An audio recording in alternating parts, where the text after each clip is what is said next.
Hi, it's Janet Wakeland with RemarkablyCreated.com here with another One Take Wonder video. Today we're going to look at creating rolled flowers using our beautiful burlap ribbon.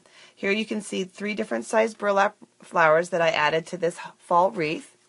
Here you can see a beautiful burlap pin that I made for the holidays. It is a little bit large, but during the wintertime you're wearing big bulky sweaters and big bulky sweatshirts, and it's always a lot of fun to have a big beautiful statement piece on outfits like that during the warm months.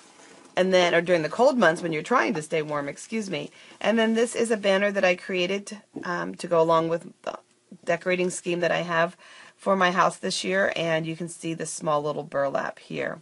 This little burlap string that you see at the top actually comes from one edge of the burlap ribbon. It's sewn really nice on both sides, and I went ahead and just cut one edge off so that I had a burlap ribbon that tied it all together. So that's a project there for you as well too.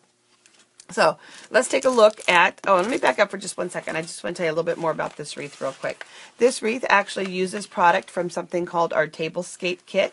The Tablescape Kit, was actually designed so that you could have beautiful place settings at your Thanksgiving dinner.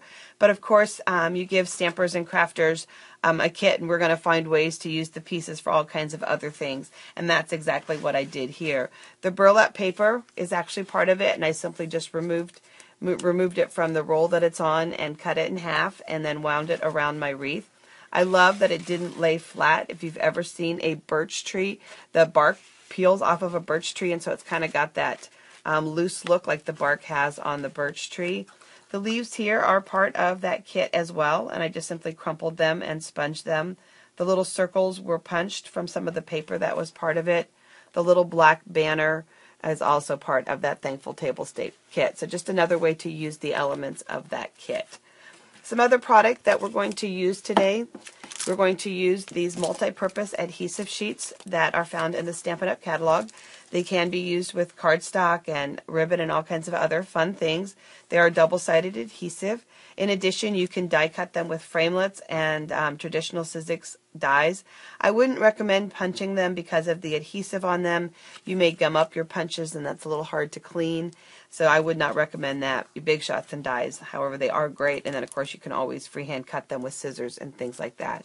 And then another product that I worked with to create my flowers were these jumbo sticky rounds that we sell. The only thing about these is that this is as large as they are, and so you can't get any bigger than the circle. Whereas with this one, however die, whatever size freehand circle I want to make, I can go ahead and do, because these are up to 12 by 12 inches.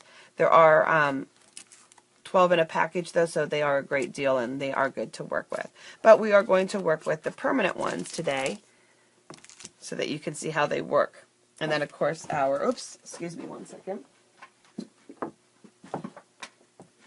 Our burlap ribbon. So we have our burlap ribbon here, and it is 1 and 1 1/4 inch. So we're going to take our circle that I cut, and I'm going to peel the top layer off that says Sizzix.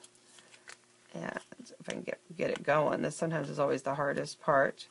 It's not like Avery labels where there's a slit down the center. If you've ever printed labels, there we go. We're just going to take this and we'll just set it aside. Okay, and I like to take my ribbon and cut it to a point, and we're going to start in the center. We're going to just press it in. Okay, now this is going to stick to my fingers, isn't it? Yep, there we go. And then you're just going to give it a little bit of a twist and kind of turn it, and a twist and turn it, and a twist and turn it, and you're just kind of pushing it in to create that center. Twist and turn. And I'm just doing that, and I'm going to keep doing that the whole way around. I'm just going to give my ribbon a half a twist, and I'm going to turn a little bit, a half a twist, and turn. And I'm just pressing it down into the adhesive circle, pressing and turning.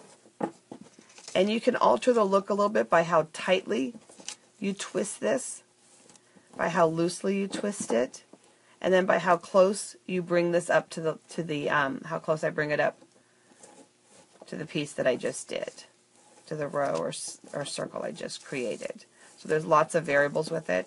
This technique will also work with all kinds of ribbon, and of course will look a little different depending on whether you're working with seam binding or organdy or satin or anything like that. So when I'm working with this project like this, these rolled ribbons, I like to work right from the roll so that I don't have any waste. It will twist a little bit as you're seeing here, but again, I can just work to untwist it. Now you can stop at any time you want. If you don't want to go out the whole way to the edge, you can just simply cut here, and then you would just take some nice craft scissors and cut around to the size that you want it to be, or you could finish it all the way out to the edge. For our purposes today, we'll stop now. And this little piece here, little extra end, I find that if I take a little bit of hot glue and dab it under, that works great to hold it. And then just to show you, when I peel this off, you can see the adhesive, and you can see it sticking to my finger. On the back of that, I still go ahead and add hot glue to it when I want to add it to a project, and so that works great. But again, these self-adhesive sheets will hold your ribbon in place while you're working, and are secure enough even for something like this heavy burlap. So have fun playing with some different sizes and rolling your burlap to create beautiful flowers. I can't wait to see your decorations. Have a great day. Take care, and God bless.